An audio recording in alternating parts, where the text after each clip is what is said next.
আসসালামু আলাইকুম বন্ধুরা, আজকে আবারও একটা রান্নার রেসিপি নিয়ে আপনাদের সামনে চলে এসেছি।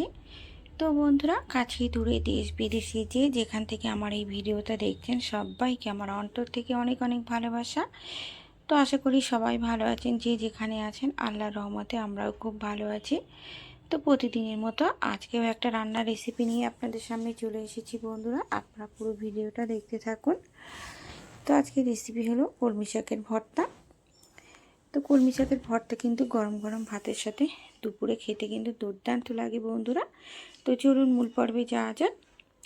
তো এখানে আমি কলমি শাকগুলোকে আগে থেকে কেটে ধুয়ে পরিষ্কার করে নিয়েছি। আর কলমি শাক কিন্তু মাঠে হয়, বাজারেও কিনতে পাওয়া যায়। তো বাজার থেকে আমাদের কিনে নিয়ে আসা হয়েছে। তো এগুলোকে আমি একটু ছোট ছোট করেই কেটে নিয়েছি।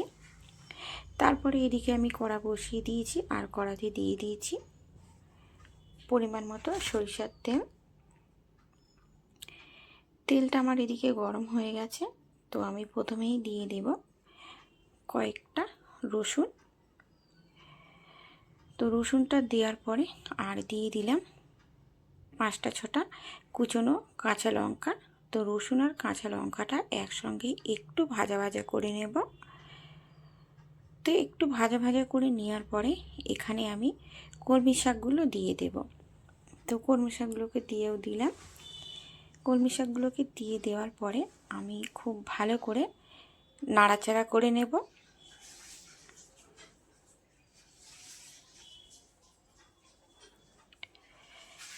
খুব ভালো করে নাড়াচাড়া করে নেওয়ার পরে এখানে দিয়ে দিলাম স্বাদ মতো লবণ।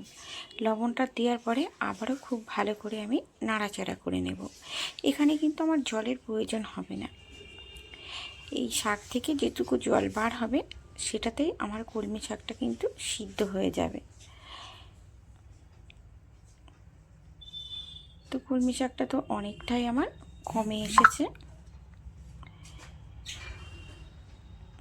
মানে কলমি শাকটাকে আমি একটু ভাজা ভাজা করে নেব।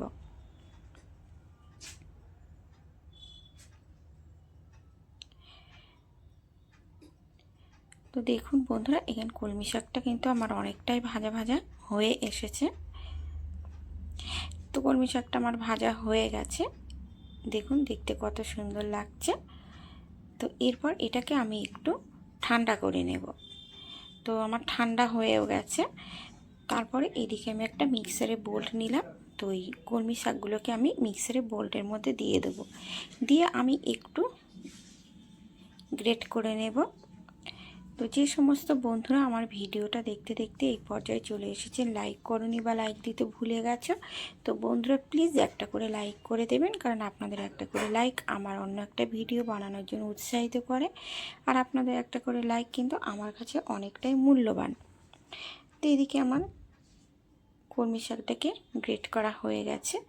তো ওদিকে আমি আবারও একটা কড়া বসিয়ে দিলাম, আর কড়াতে দিয়ে দেবো পরিমাণ মতো সরিষার তেল। এখানে আমার যতটুকু তেলের প্রয়োজন হবে আমি ততটুকুই তেল দেব। তো তেলটা আমার এদিকে গরম হয়ে গেছে, আর আমি ফোড়নে দিলাম অল্প করে একটু 5 ফোড়ন, আর দিয়ে দিলাম একটা শুকনো লঙ্কা কেটে 2 টুকরো করে দিলাম।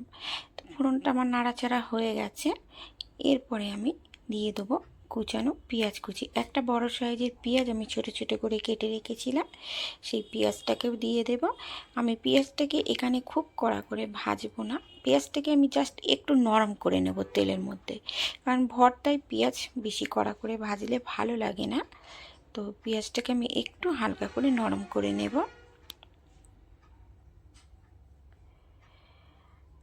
তারপরে এদিকে আমি গ্রেট করা কলমি শাকগুলোকে তেলের মধ্যে দিয়ে দেব। তো দিয়েও দিলাম। তারপরে পেঁয়াজের সঙ্গে খুব ভালো করে এটাকে আমি মিশিয়ে নেব। খুব ভালো করে আমি এটাকে নাড়াচাড়া করতে থাকবো, মানে এটাকে আমি টাইট করে নেব। তো যে সমস্ত বন্ধুরা আমার এই ভিডিওটা ইউটিউব থেকে দেখছেন অবশ্যই আমার চ্যানেলটিকে সাবস্ক্রাইব করে দেবেন, আর যদি ফেসবুক থেকে দেখে থাকেন তাহলে অবশ্যই আমার চ্যানেলটিকে ফলো করে দেবেন। আর আমার পেজে যদি কোনো বন্ধু নতুন হয়ে থাকেন অবশ্যই আমার চ্যানেলটিকে সাবস্ক্রাইব করে আমার পাশে থাকবেন আর পাশের বেল আইকনটিকে অন করে রাখবেন, যাতে আমি ভিডিও ছাড়লে প্রথমে নোটিফিকেশন আপনাদের কাছে চলে যায়, আপনারা দেখে নিতে পারেন। তো আবারও বলবো বন্ধুরা, আমার এই ঘরোয়া রেসিপিগুলো আপনাদের কেমন লাগে অবশ্যই কমেন্ট করে জানাবেন।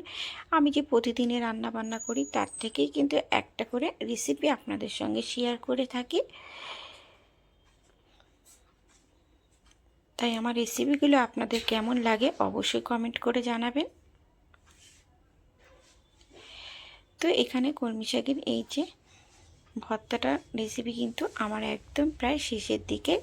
আমার এখানে অনেকটাই টাইট হয়ে এসেছে, আর এটা কিন্তু খেতে দুর্দান্ত হয়েছিল বন্ধুরা। গরম গরম ভাতের সঙ্গে খেতে কিন্তু দুর্দান্ত লাগে এরকম ভর্তার রেসিপি।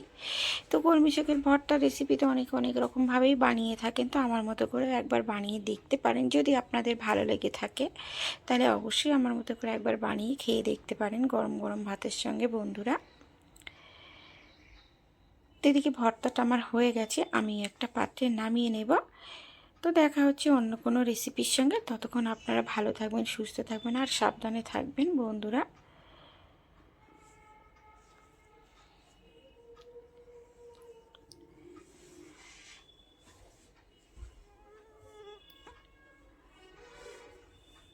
তো আজকের মতো আল্লাহ হাফেজ।